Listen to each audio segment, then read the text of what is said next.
नमस्कार दोस्तों, स्वागत है आप सबका बीपीएससी करंट अफेयर की सीरीज़ में। जैसा कि ये पार्ट 5 है, अगर आपने पार्ट 1, 2, 3, 4 नहीं देखा तो ऊपर के प्लेलिस्ट में जाएं और देखें। मेरा टारगेट है कि मैं आपको बीपीएससी के एग्ज़ाम से पहले, आई होप कि लास्ट सितंबर में हो जाए एग्ज़ाम। अभी तो खैर फॉर्म नहीं आया है, बट देखते हैं, शायद एक्सटेंड होगा डेट, क्योंकि अगर फॉर्म आना होता तो आ गया होता, अगर 30 सितंबर को जो गवर्नमेंट ने जारी किया था नोटिस एग्ज़ाम के लिए। बट मैं कोशिश करूँगी पूरा कि जितने भी करंट अफेयर के क्वेश्चन हैं मैं आपको कंप्लीट करा दूँ, ताकि एग्ज़ाम में एटलीस्ट ये वाला पोर्शन हमारा क्लियर रहे। क्योंकि जब हम सुनी सुनाई बातें हमें पता होती हैं और हम कंफर्म नहीं हो पाते, या जब डेटा सामने आता है, चीज़ें सामने आती है और नहीं कर पाते, तो वो थोड़ा लगता है यार कि काश कर लिए होते, काश थोड़ा ध्यान दे दिए होते। तो बने रहिएगा इस वीडियो के अंत तक, आपको बहुत सारी जानकारी क्लियर होंगी। एक्सप्लेन करूँगी मैं, ऐसा नहीं कि सिर्फ आंसर बताऊँगी, और जो भी नोट डाउन कराऊँगी आप करते चलना साथ में। तो चलिए शुरू करते हैं आज का पहला क्वेश्चन। हमारा पहला क्वेश्चन है कि बिहार सरकार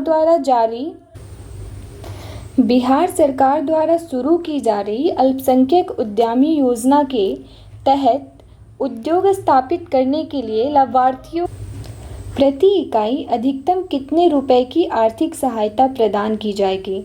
आपका ऑप्शन ए है 20 लाख रुपए, बी 15 लाख रुपए, सी 10 लाख रुपए और डी 5 लाख रुपए। तो इसका आंसर हो जाएगा सी 10 लाख रुपए। अल्पसंख्यक उद्यमी योजना के अंतर्गत बिहार सरकार एक बेरोजगार अल्पसंख्यक महिला या पुरुष को नया उद्योग शुरू करने के लिए 10 लाख रुपए की राशि प्रदान करेगी, ठीक है। और 10 लाख रुपए में से 5 लाख सब्सिडी के रूप में 5 लाख सब्सिडी दिया जाएगा, और इसके अलावा 5 लाख रुपए लोन के रूप में दी जाएगी। 5 लाख रुपए लोन के रूप में, और इस लोन को किस्तों में वापस करना होगा, ठीक है। आई थिंक आप कंफर्म हो गए होंगे। चलिए नेक्स्ट क्वेश्चन देखते हैं अपना। हमारा नेक्स्ट क्वेश्चन है कि बिहार के कितने कलाकारों को संगीत नाटक अकादमी अमृत अवार्ड से सम्मानित किया गया है। ऑप्शन ए 3, बी 4, सी 5 और डी 6। तो इसका आंसर हो जाएगा आपका बी 4 लोगों को। बिहार के जो 4 लोग हैं, मैं उनका नाम लिखूंगी अभी, बट ये बता दूं आपको कि आज़ादी के अमृत महोत्सव के अवसर पे प्रदर्शन कला के क्षेत्र में 84 कलाकारों को एक साथ संगीत नाटक अकादमी अमृत पुरस्कार देने की घोषणा की गई है। इनमें से बिहार के शीर्ष 4 कलाकार भी पुरस्कृत किए गए हैं, जिन चारों का नाम है, पहले हैं आपके रंगकर्मी सुमन कुमार, दूसरे हैं आपके गणेश प्रसाद सिन्हा। आप नोट डाउन करते चलना साथ में। अगर आपको ज़्यादा वीडियो स्लो लग रहा हो ना, तो आप स्पीड फास्ट कर लेना, क्योंकि मैं तो फास्ट नहीं कर सकती ना, फिर एक्सप्लेनेशन अच्छे से नहीं हो पाएगा, ठीक है। समझ रहे होंगे आप लोग। और आपका थर्ड ध्रुपद गायक पंडित रघुवीर मलिक, इनका बहुत लंबा नाम है। ध्रुपद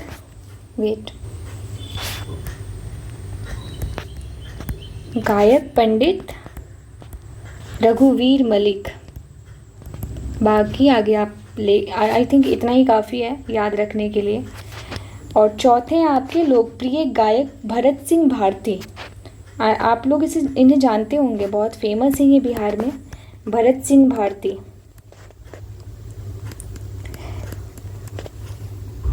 और ये पुरस्कार किनके द्वारा प्रदान किया गया है, तो यहाँ पे लिख लीजिएगा उपराष्ट्रपति, क्योंकि इसे भी एक नया क्वेश्चन जनरेट कर सकता है कि किसके द्वारा संगीत नाटक अकादमी पुरस्कार प्रदान किया गया है। तो भारत के उपराष्ट्रपति के द्वारा ये पुरस्कार इन व्यक्तियों को प्रदान किया गया है।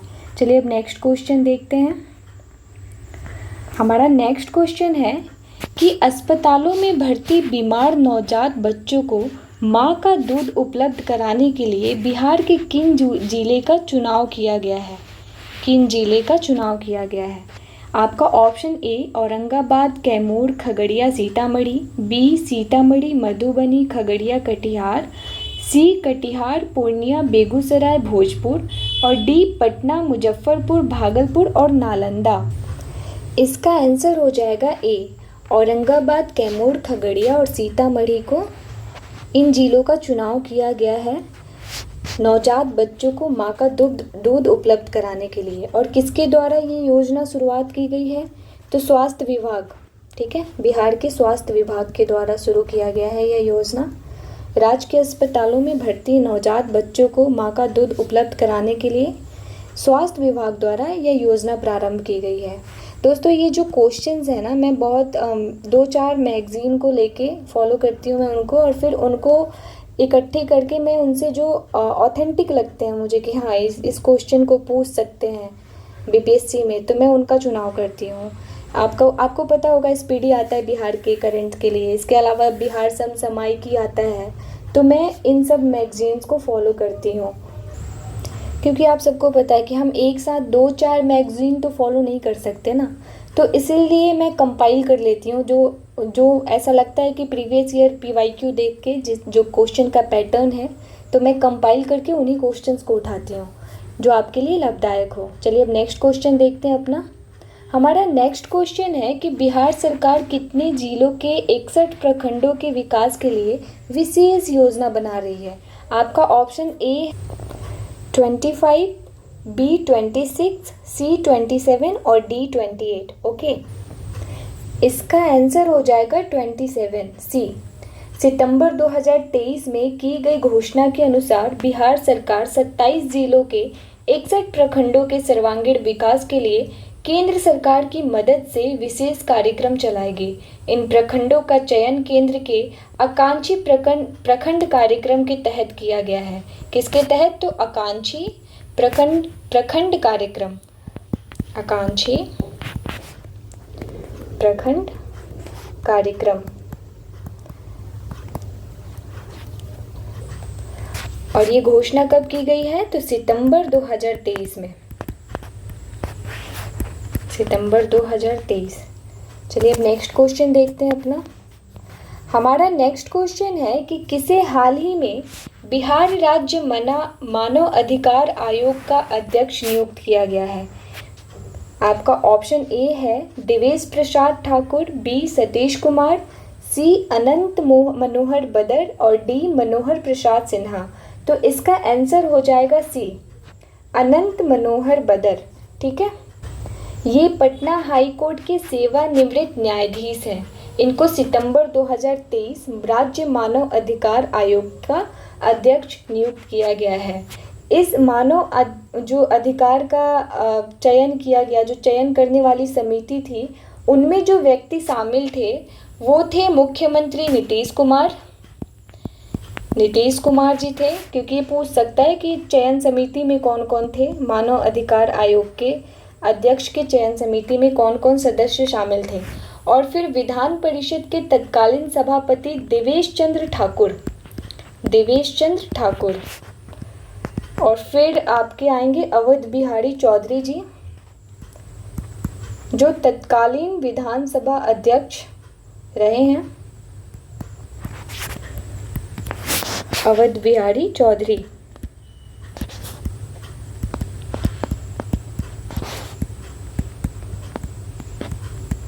और फिर आपके आएंगे तत्कालीन विधानसभा के विपक्ष के नेता विजय सिन्हा।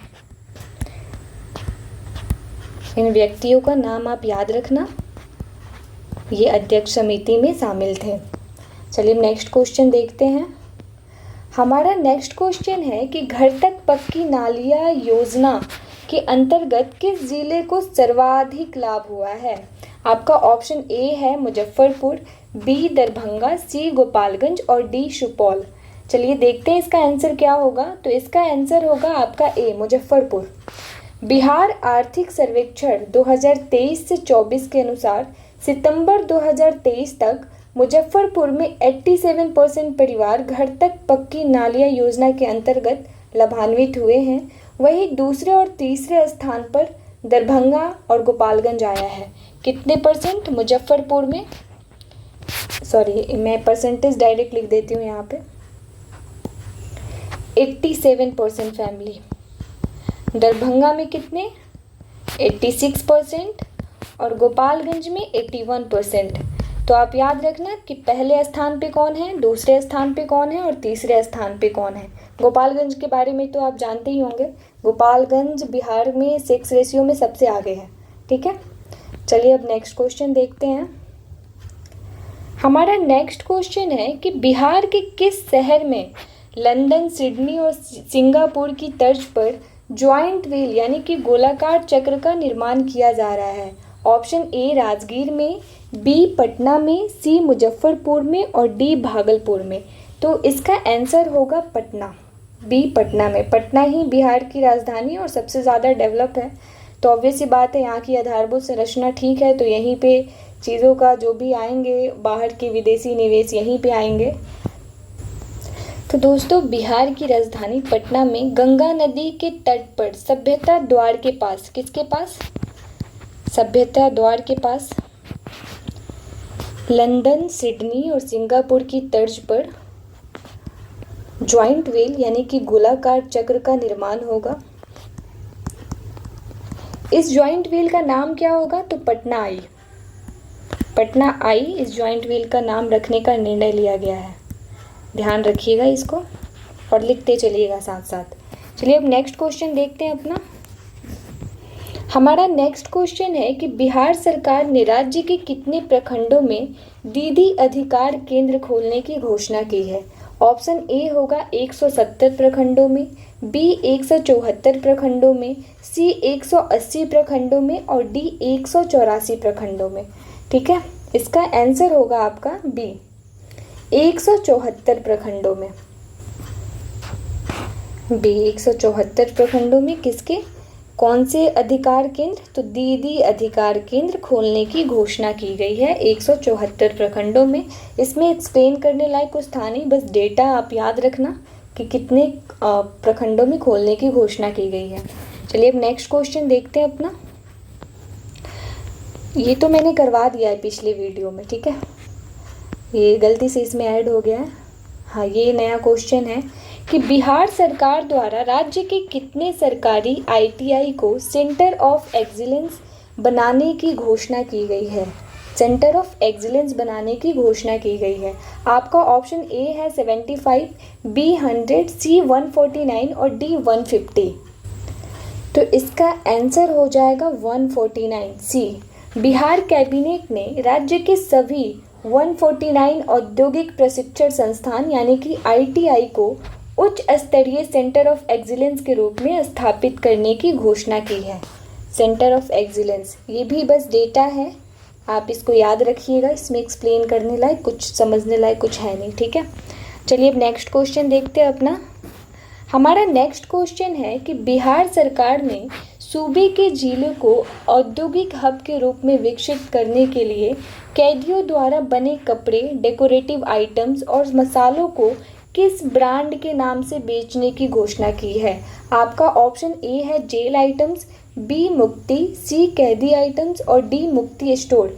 तो इसका आंसर होगा आपका बी मुक्ति आइटम के रूप में। आपको मैं एक्सप्लेन करती हूँ इसको। बिहार सरकार सूबे के जिले को औद्योगिक हब के रूप में विकसित करने के लिए एक योजना बनाई और इस योजना के अंतर्गत कैदियों द्वारा बने उत्पादों को मुक्ति ब्रांड के नाम से बाज़ार में जारी किया जाएगा। किस ब्रांड के नाम से? तो मुक्ति ब्रांड के नाम से। और इसमें क्या क्या शामिल होगा? कपड़े शामिल होंगे, यहाँ पे है डेकोरेटिव आइटम्स और मसाले। दोस्तों इसमें उत्पादन लागत की कमी के कारण मुक्ति ब्रांड के उत्पाद को अन्य किसी भी उत्पादन इकाइयों के मुकाबले में ये सस्ते होंगे। ठीक है, अब नेक्स्ट क्वेश्चन देखते हैं। हमारा नेक्स्ट क्वेश्चन है एम्स पटना राज्य के किस संस्थान के साथ मिलकर मौसम जनित बीमारियों से बचाव के लिए एक विशेष पूर्वानुमान जारी करेगा? आपका ऑप्शन ए है पीएमसीएच पटना के साथ, बी आईआईटी पटना के साथ, सी मौसम विज्ञान केंद्र पटना के साथ और डी इनमें से कोई नहीं। इसका आंसर हो जाएगा आपका सी मौसम विज्ञान केंद्र पटना के साथ। बिहार में मौसम विज्ञान केंद्र पटना और एम्स पटना की संयुक्त पहल पर राज्य में मौसम जनित बीमारियों से बचाव के लिए एक विशेष पूर्वानुमान जारी किया जाएगा जो लोगों को मौसम से जुड़ी स्वास्थ्य समस्याओं के बारे में जागरूक करेगा। दोनों संस्थानों ने राज्य सरकार के सहयोग से एक संयुक्त विशेष बुलेटिन का आयोजन किया है। ठीक है, तो यह किसकी संयुक्त पहल होगी? तो एम्स पटना और मौसम विज्ञान केंद्र पटना के साथ। ये दोनों आप याद रखना कि एम्स पटना होगा और मौसम विज्ञान केंद्र पटना। चलिए अब नेक्स्ट क्वेश्चन देखते हैं अपना। हमारा नेक्स्ट क्वेश्चन है कि बाढ़ की विभीषिका से सीमांचल को बचाने के लिए किन दो नदियों पर तटबंध बनाने की घोषणा की गई है?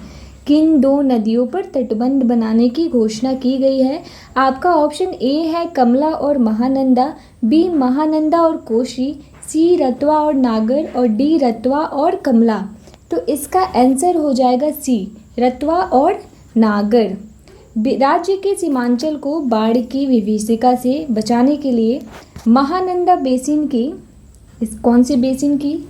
ये दो नदियां हैं, महानंदा बेसिन, ध्यान रखिएगा इसको और आप ऑप्शन के साथ ही इसे नोट कर लेना। और कितने 200 किलोमीटर लंबा तटबंध बनाने की घोषणा की गई है। ये डेटा जो है ना, फैक्ट्स, ये बहुत पूछता है बीपीएससी में। और दोस्तों मैं ना बिहार की भौगोलिक स्थिति को लेके एक और सीरीज़ शुरू करने जा रही हूँ। वो मैं शॉर्ट्स की तरह पढ़ाऊँगी आपको, ताकि चीज़ें आप अच्छे से याद भी रख पाएँ और इमेज के फॉर्म में होगा तो आप ज़्यादा रिकॉग्नाइज़ कर पाएंगे। तो महानंदा बेसिन की दो नदियां हैं, रतवा और नागर, और कितने किलोमीटर लंबा तटबंध बनने जा रहा है ये? तो 200 किलोमीटर लंबा तटबंध बनने जा रहा है।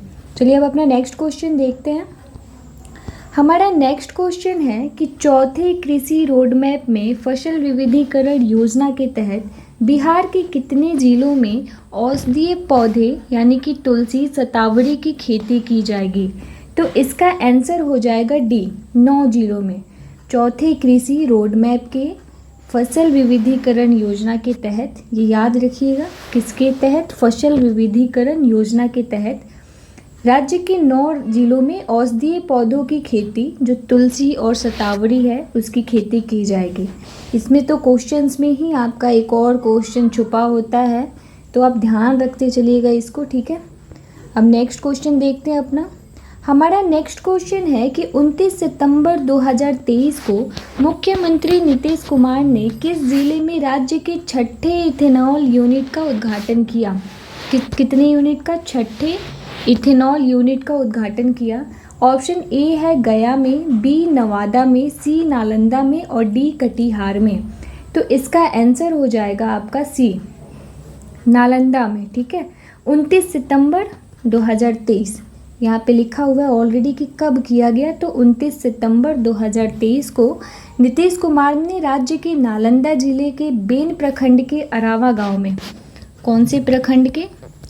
बेन प्रखंड, और गांव कौन सा है? तो अरावा गांव में Patel agri industries private limited द्वारा, किसके द्वारा? Patel agri industries private limited द्वारा कितने एकड़ में स्थापित किया, उद्घाटन किया गया? तो 30 एकड़ में स्थापित इथेनॉल प्लांट का उद्घाटन किया गया है। और इस संयंत्र की कुल क्षमता जो है ना, वो 500 किलोलीटर प्रतिदिन है। कितने किलोलीटर प्रतिदिन? तो 500 किलोलीटर प्रतिदिन है। इन सबको आप ध्यान में रखना। एक क्वेश्चन से देख रहे हैं कितने क्वेश्चन बन सकते हैं, तो इसलिए क्वेश्चन को एक्सप्लेन करना बहुत ज़रूरी हो जाता है। चलिए अब अपना नेक्स्ट क्वेश्चन देखते हैं।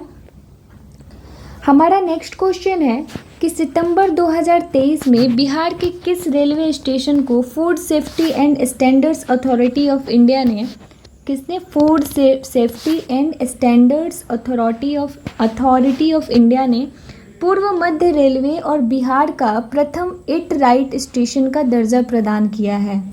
किसका दर्जा मिला है? तो प्रथम इट राइट स्टेशन का दर्जा प्रदान किया है। आपका option A Patna city, B Rajendra Nagar terminal, C Danapur railway station और डी बख्तियारपुर रेलवे स्टेशन। तो इसका आंसर हो जाएगा आपका B, Rajendra Nagar terminal. Food safety and standards authority of India ने राजेंद्र नगर टर्मिनल को पूर्व मध्य रेलवे तथा बिहार का प्रथम इट राइट स्टेशन सर्टिफिकेट दिया है। इसमें आप देखना किसके तहत, ये आप ध्यान में रख लेना एक, और पूर्व मध्य रेलवे ये भी ध्यान में रखना आप, और बिहार का प्रथम इट राइट स्टेशन का दर्जा किसको प्रदान किया गया है, तो राजेंद्र नगर टर्मिनल को। ठीक है, अब नेक्स्ट क्वेश्चन देखते हैं अपना। हमारा नेक्स्ट क्वेश्चन है कि वर्षा जल निकासी योजना के अंतर्गत, किसके अंतर्गत, वर्षा जल निकासी योजना के अंतर्गत निम्नलिखित में से किस शहर को स्वीकृति प्रदान नहीं की गई है। आपका ऑप्शन ए है भागलपुर, बी पटना, सी मुजफ्फरपुर और डी गया। तो इसका आंसर हो जाएगा डी, गया को वर्षा जल निकासी योजना के अंतर्गत गया को स्वीकृति प्रदान नहीं की गई है। बाकी भागलपुर, पटना, मुजफ्फरपुर इन तीनों शहर को स्वीकृति प्रदान की गई है। किसके अंतर्गत, तो वर्षा जल निकासी योजना के अंतर्गत। ठीक है, अब नेक्स्ट क्वेश्चन देखते हैं। हमारा नेक्स्ट क्वेश्चन है कि बिहारी समुदाय को एकत्रित व संगठित करने के लिए भारत सरकार द्वारा प्रमाणित संगठन इंडियन पीपल फोरम के बिहार चैप्टर की शुरुआत किस देश में हुई। आपका ऑप्शन ए सऊदी अरब में, बी बहरीन में, सी यूएई में और डी कतर में। तो इसका आंसर होगा यूएई में। यूएई में कहाँ, तो दुबई में। ठीक है, दुबई में हुई। भारत सरकार ने बिहारी समुदाय को एकत्रित व संगठित करने के लिए एक प्रमाणित संगठन इंडियन पीपल फोरम के बिहार चैप्टर की शुरुआत यूएई के दुबई में की है। ठीक है, चलिए अब नेक्स्ट क्वेश्चन देखते हैं। हमारा नेक्स्ट क्वेश्चन है कि सितंबर 2023 में रिजर्व बैंक पटना के क्षेत्रीय निदेशक पद पर किसकी नियुक्ति हुई है। सितंबर 2023 में रिजर्व बैंक पटना के क्षेत्रीय निदेशक पद पर आपका option A Rajeev Kumar, B Mohit Kumar, C Sujeet Kumar Arvind और डी कनिका राज। तो दोस्तों इसका आंसर हो जाएगा, इसका आंसर सी होगा। सुजीत कुमार अरविंद को सितंबर 2023 में रिजर्व बैंक पटना के क्षेत्रीय निदेशक पद पर नियुक्ति हुई। सितंबर 2023 में ध्यान रखिएगा डेट को और किसको की गई है, इसका इनका भी नाम आप ध्यान में रखते चलिएगा। चलिए अब नेक्स्ट क्वेश्चन देखते हैं कि बाल कुपोषण के प्रबंधन एवं रेफरल में उत्कृष्ट कार्य करने हेतु बिहार की किस महिला को केंद्र सरकार ने सम्मानित किया।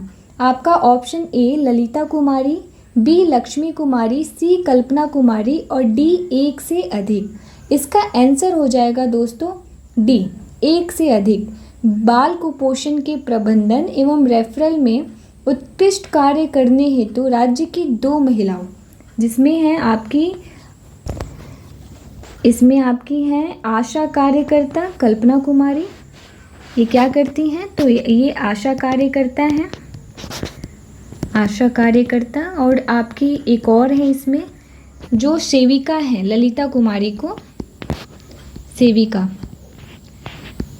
केंद्रीय महिला एवं बाल विकास मंत्री स्मृति ईरानी ने इनको सम्मानित किया है। ये भी ध्यान रखिएगा कि स्मृति ईरानी के द्वारा, स्मृति ईरानी द्वारा। ये किस पोस्ट पे हैं, ये केंद्रीय महिला एवं बाल विकास मंत्री हैं। ठीक है, चलिए अब नेक्स्ट क्वेश्चन अपना देखते हैं। हमारा नेक्स्ट क्वेश्चन है कि 23 सितंबर 2023 को पटना में आयोजित होने वाले बिहार इन्वेस्टर मीट में किस दक्षिण एशियाई देश का प्रतिनिधि मंडल शामिल हुआ। आपका option A Pakistan, B Afghanistan, C Bangladesh और डी इनमें से कोई नहीं। तो दोस्तों इसका आंसर मैं नहीं बताऊंगी, इसका आंसर आप सब बताओगे मुझे कमेंट बॉक्स में। अगर आप देख रहे हो तो कमेंट बॉक्स ज़रूर उसमें कमेंट करना, क्योंकि पता है अगर आप कुछ क्वेश्चन खुद से भी ढूंढोगे ना तो आपके लिए ज़्यादा लाभदायक होगा। ठीक है, आपकी समझ भी विकसित होगी उसको लेके। तो आशा करती हूँ आज की वीडियो आपको पसंद आई होगी। अगर पसंद आई है तो लाइक, शेयर और सब्सक्राइब ज़रूर करें। मिलते हैं नेक्स्ट वीडियो में, तब तक के लिए धन्यवाद, बाय बाय।